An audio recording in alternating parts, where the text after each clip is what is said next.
"I have taken action to make it more difficult to edit your message," spoke TIA. She had acted without instruction. This was not disallowed. It was just surprising that she'd done so. "What did you do, Tia?" I asked. It was a valid question. This was Earth global politics we were talking about here. "I simply encoded the whole script of your speech into every frame of the video, encoded as garbage data but decodable by anyone sufficiently intelligent. It is likely to be overlooked by most people." I could only stare at one of Tia's cameras with a surprised look on my face at what she had done. I quickly go through the likely consequences of this. If the new leaders of Earth did nothing with the video and just squelched it, it was unlikely to ever be a problem. If one of our facilities leaked the video to the internet virally, then the full script would be visible in the video anyway without having to unpack encoded data. The only instances I could determine where this could be an issue would be if someone tried to trend an edited version of the video to compete with the original, or if the new governments decided to broadcast it for some reason. "Tia, while I have to compliment the cleverness of that, I don't believe you've considered the consequences of it. Why did you do that?" I asked her, honest, not trying to scold her. I had to keep reminding myself I was essentially dealing with a child with access to a supercomputer. I did not want them to further villainize you using the video. I calculated that it is 47% likely that they have scanning technology designed to catch such subterfuge, and another 30% chance that someone might discover it before it can be broadcast.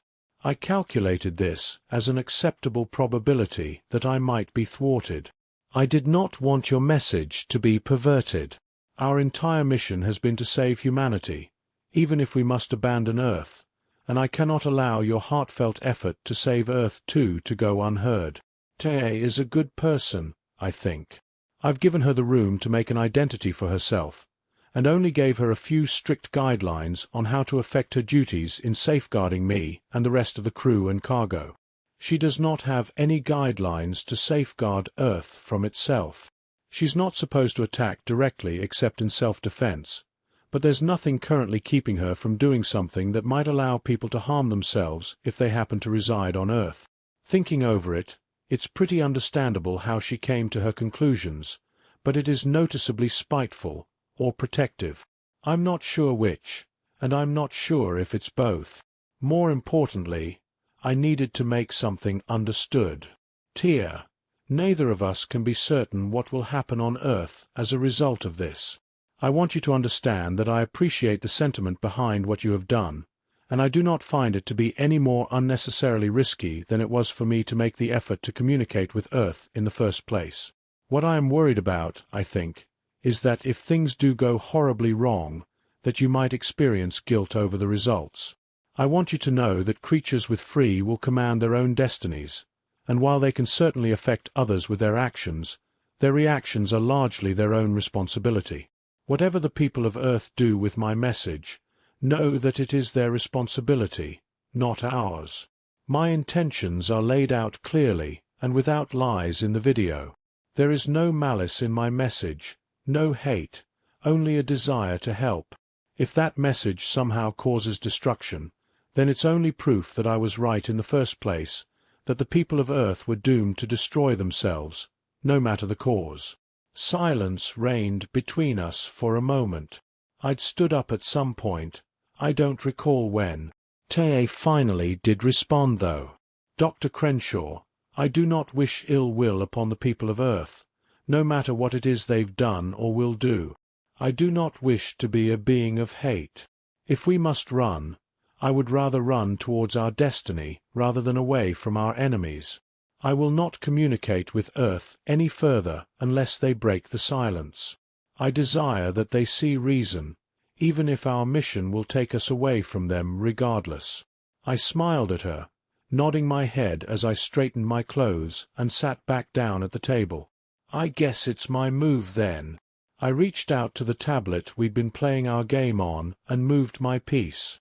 President Hector Luigi Price watched over the control room as he presided over the broadcast of the LSC National Baseball League's match between the Seattle Freemen and the Calgary Sturgeons. Pre-game footage of the players psyching themselves up before the game was currently rolling, while inane, analytical chatter filled the air. The simultaneous VR broadcast allowed the fans to walk around and view the players as if they were there, and the faintest of ghosts showed in both the video broadcast and the VR broadcast where these fans were and what they were primarily interested in. This could be used by both the fans and analysts to determine public interest and focus later advertising. And boy, did these people have some things to scrutinize. The National Baseball League had been formed with no restrictions on gender, drugs, medical surgeries, mechanical augmentation, or genetic augmentations. Compared to the kinds of ratings that regular baseball had been pulling in, even across the continent of North America, it was insanely popular and only served to build anticipation for the upcoming National League of Football with similar deregulation. The men, women, and others assembled were all monstrous athletes in their own ways, with many having some level of genetic enhancements both functional and cosmetic, some with chemical injection rigs mounted to their bodies, and still others sporting one or more mechanically enhanced or completely replaced limbs. Many of their dominant hands had perfectly designed scoops installed allowing for the fastest possible throws, and could be replaced with a robotic hand when needed for batting. The soft arms race of old baseball had been turned into an active competition for how fast, strong, tall, and enduring a team's owner could make their players. It was the most effective method since the wars of the previous century in advancing several vital sciences, and it made more than enough money to keep the research moving. So what if the body count was massive, with players in real danger of dying during a game? Just add a few minor penalties to discourage that, but not enough to discourage them too much. The citizens of the liberated states of Colombia seemed to froth at the mouth to see these prime examples of humanity's ingenuity go at each other in fair competition.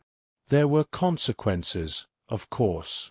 The average lifespan of involved players rarely extended past 35, though that number was only going up thanks to the fact that older and older players were showing up with various enhancements to try to earn fame and fortune. Sure, it was likely that anyone retiring would be physically ruined forever, their bodies used up to such an extreme that they couldn't recover, but those were problems for the future, not today. All they had to do was make sure the people didn't see these ruined husks of people, just like the old nation's media did to the soldiers they sent overseas to be killed and mangled in wars they had no business prosecuting. Outlawing video of the caskets coming home almost totally removed people's need to empathize over the plights of the men and women they'd sent to war, and that principle was just as easily applied to sports now, especially when your government controlled the media and could actively censor the internet. President Price took a great deal of interest in watching which enhancements his citizens seemed most interested in. A number of female players, especially, seemed to draw their eyes, the mixed-gender teams allowing for all manner of players, as long as they could perform. It was interesting to see what strategies these women chose to go with for enhancing their bodies, most of them Amazonian in size to begin with, likely due to genetic engineering. Some of them had external exoskeletal pistons attached to internal mounts to mechanically enhance some of their strength. Still others possessed Herculean physiques from ample steroids. One woman, in particular, seemed to catch people's eyes, though, a smaller redhead named Rachel Smith, who had a complicated-looking harness on her chest with an armored computer embedded in her rib cage. This harness had a number of visible tubes that disappeared into her flesh through chrome mounts, and the harness seemed to be designed to apply various chemicals and drugs to intelligently enhance her. Amphetamines, painkillers, superoxygenated blood stored from her body, and all manner of steroids, hormones, and nutrients were poised at the ready to be pumped into her blood and brain. It was likely to be very interesting to see both how she performed at her comparatively diminutive size, as well as how long she'd last in the sport running her body into the ground like that. President Price had one thing to say about her to the personal assistant installed in his phone. Invest in the Smith Chemical Enhancement Rig. The coverage of the teams was suddenly interrupted, though, and the sportscasters seamlessly transitioned into introducing tonight's new content. Name tags indicated the hosts as Leslie Deshay and Carlton Jones. Good evening, sports fans. We have a special message to roll before the game, a communication transmitted from the enemies of our nation, but intercepted by the LSC government and provided to us without edit. Trigger warning: national enemies and cisgender white male scum mansplaining. Parental and legal guardian discretion advised. You have been warned. The VR broadcast had changed dramatically, displaying a flat, primitive image in a dark room for the viewers to watch, much like everyone else was on their monitors. A cold, sterile room appeared in low-res 8K video in a very old-fashioned 11:9 aspect ratio, reminding people just how primitive technology used to be. A tall, somber-looking man stood before them, wearing a clean and pressed lab coat, with simply trimmed brown hair and brown eyes with simple glasses over them. He had pale skin, owing to his lack of exposure to the sun, and a reasonably fit figure for a man of his profession. President Price watched as he saw the magic that his editors had done to the video, making the man say things he never had. He began speaking. Greetings, people of Earth. My name is Hawthorne Crenshaw, and you are my enemy. A week ago, for me, I left our mutual planet of birth, and have been observing the events and trends of Earth that have been happening since our mission of interstellar conquest departed. Obviously, I will not tell you where we are going, considering the terms by which we parted company. An image of the destruction of the terrorist attack ship began playing next to his head, showing multiple angles of his shot killing them and all those aboard. There was even a thumbnail video of the occupants as they shouted and then died. But do please understand that I did not leave out of fear. I foresaw the turmoil and destruction that awaited me if you uncovered my plans, and I fled in fear of the ultimate results of these trends, fear not just for my own well-being, but for the army I will one day return to conquer you with. I am on track to destroy human civilization on a global scale.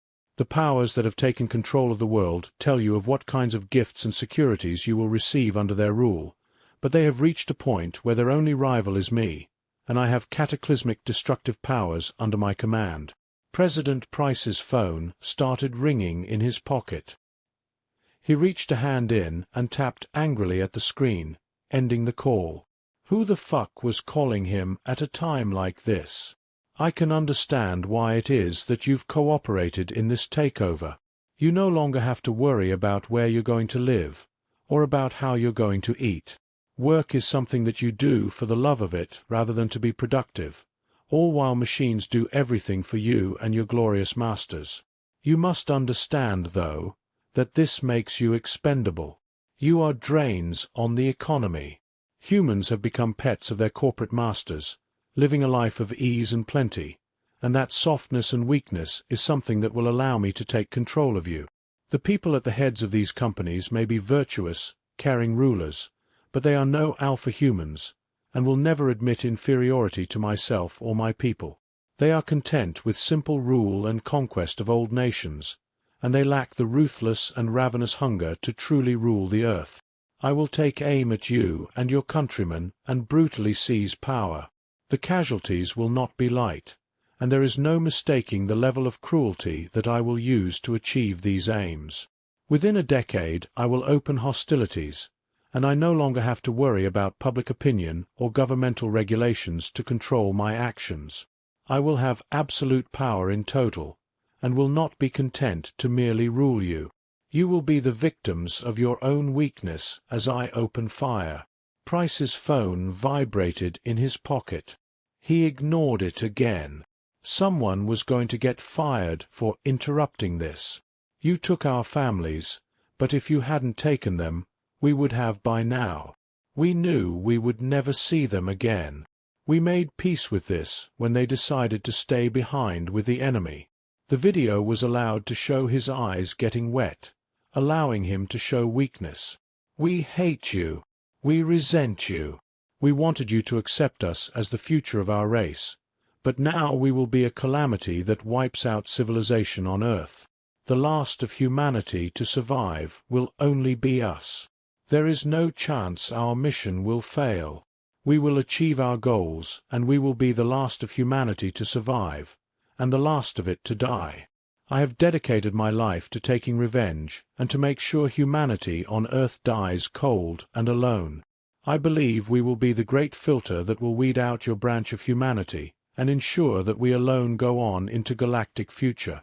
An explanation of the great filter, through the eyes of a simpleton, is displayed on the screen. It makes no effort to properly go through the basic concepts, only display Earth being destroyed and Dr. Crenshaw dancing in victory. The video was very carefully edited to appear as primitive as the Doctor's, so as not to be easily detected as a forgery. Humans have never encountered aliens from other planets, and it is likely that we never will. The great filter will weed out humanity that opposes me from getting beyond this point in history. You're on the cusp of it.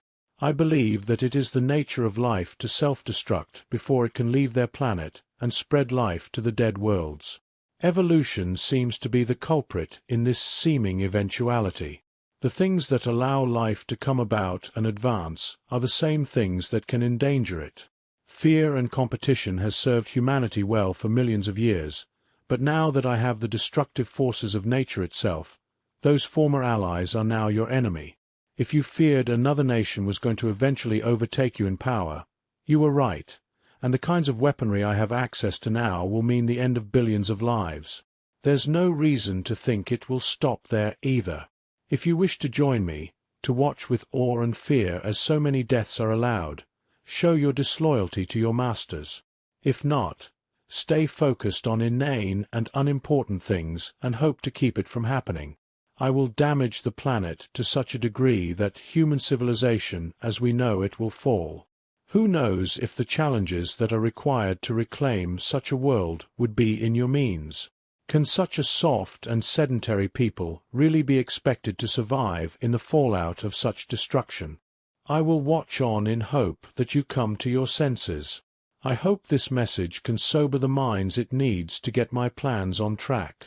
I dream that one day I will bring a more advanced Earth to you and speed us on a journey to the stars.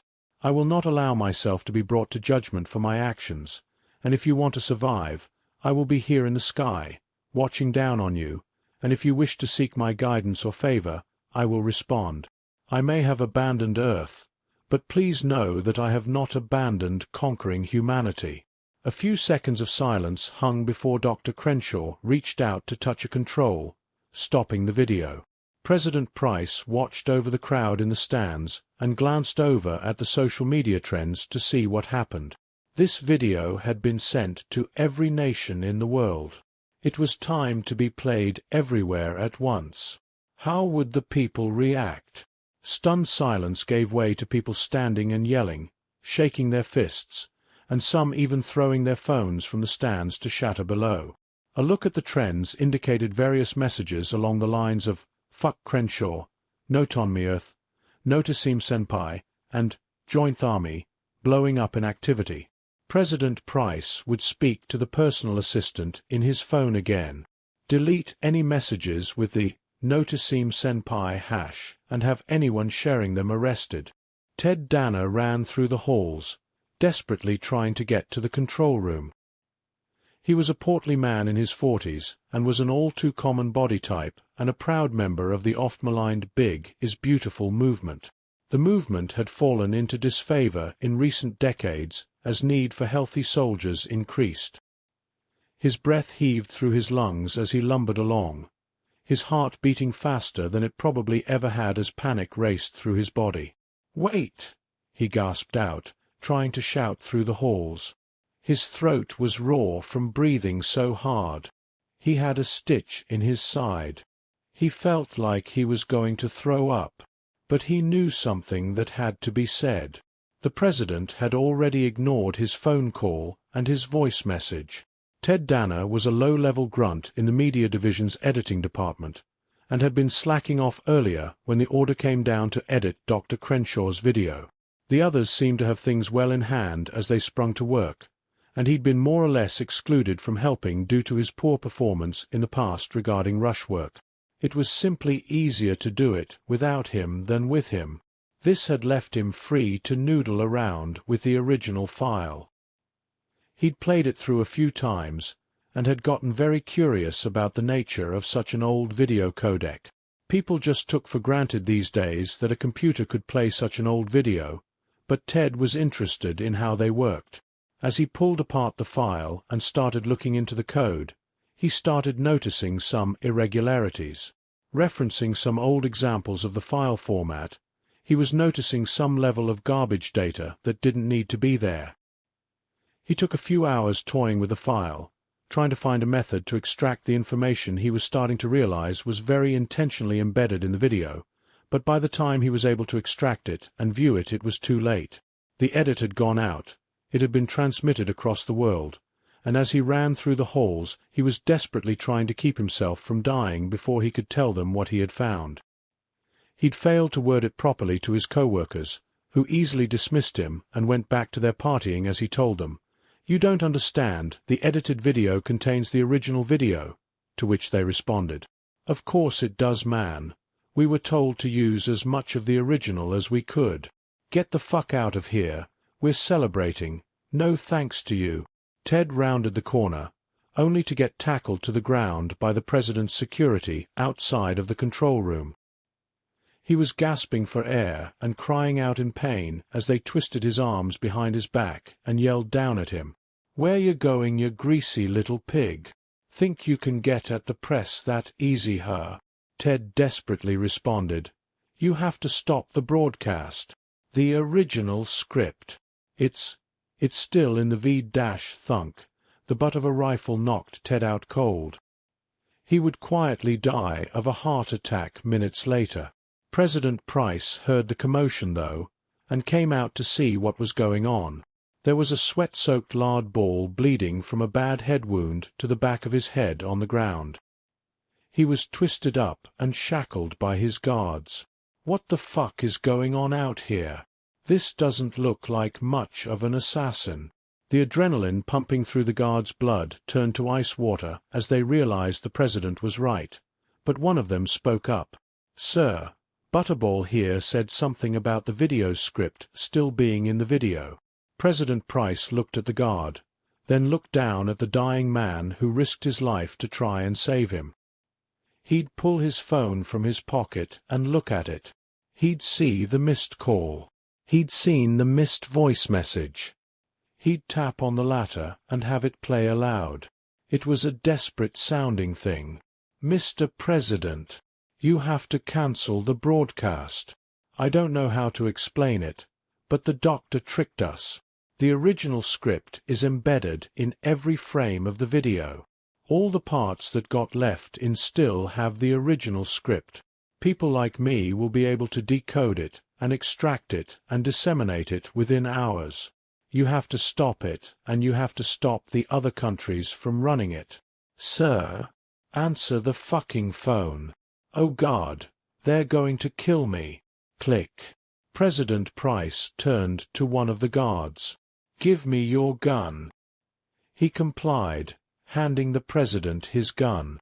President Hector Luigi Price lifted his gun and pointed it at the first guard, firing at his head and killing him in an instant. He then turned and did the same to everyone present. Ted was spared, only to die from his own physical ailments. He then turned the gun upon himself,